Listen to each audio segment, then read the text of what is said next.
Yo, what's going on? Adjust this camera. Alright. So, of course, if you've been tuned in and paying attention, you know that I was on the Fade podcast just yesterday with Trey Holiday, my man Lou, and my man Jay Cheatham and shit. So we was over there just discussing different stuff. I'll put the link in the bio of the video, so you can check out the whole podcast if you haven't watched it already. We covered some pretty cool topics. You know, it was a decent convo. Basically it was an introspective look at different things in society we dealing with, and hip hop and all this other stuff too. It was a pretty cool show. So yeah, if you guys haven't subscribed to these brothers already, they're called the Fade City Podcast. So yeah, I greatly appreciate it. You can show my brothers support. You know, we're all trying to band together to move forward in the same direction. So a couple things have slid across my desk just this past week. First one is this pastor, I think it was what the hell was his name, Pastor Williams or something like that. And dude was eating another woman's pussy on camera. He got caught up doing that goofy shit. So like the footage is all over the damn place, and dude's looking like a damn idiot right now. Here's the thing about these pastors and these church figures and stuff like that, man. All that holier than thou and all that, children of God type talk. At the end of the day, these dudes are humans, they're men, they got sexual desires and stuff like that. And it's to be expected for them to mess up every once and again, because they still humans. So with that said, I mean, it really didn't surprise me. Who did that really surprise though? You got these guys that are in power over all these women, and women basically are attracted to men who are in power, whether they married or not. They don't care. So I mean, it's one of those things where it is what it is, basically. So that's personally my standpoint on it. But that wouldn't be the first time I've seen any sideways stuff like that happen.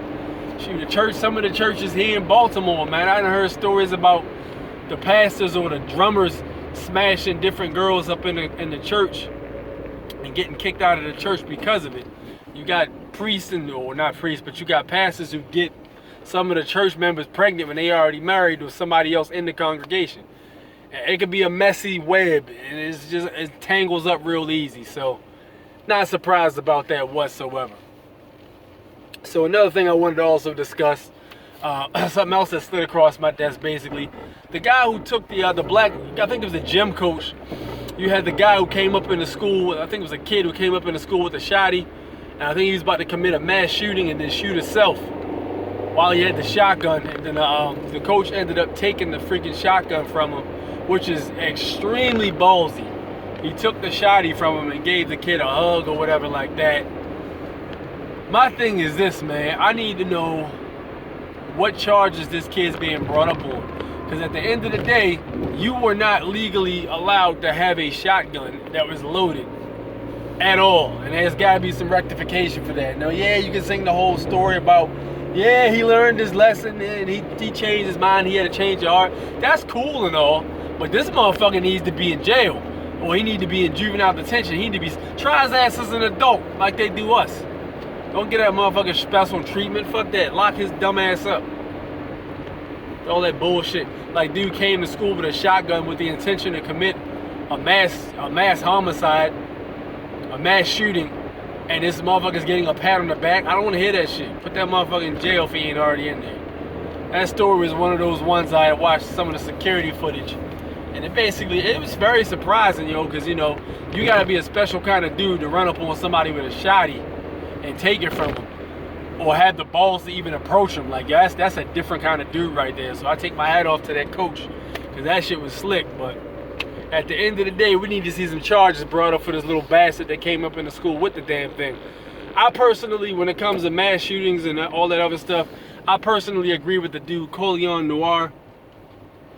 They need metal detectors in these schools, man. It's gotten to a point where these schools need metal detectors and armed security at the entrance.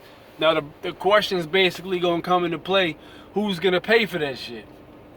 That's the question right there. It seems like the only schools that are getting hit by mass shootings are these suburban class schools with all this money, and the schools are basically really well off.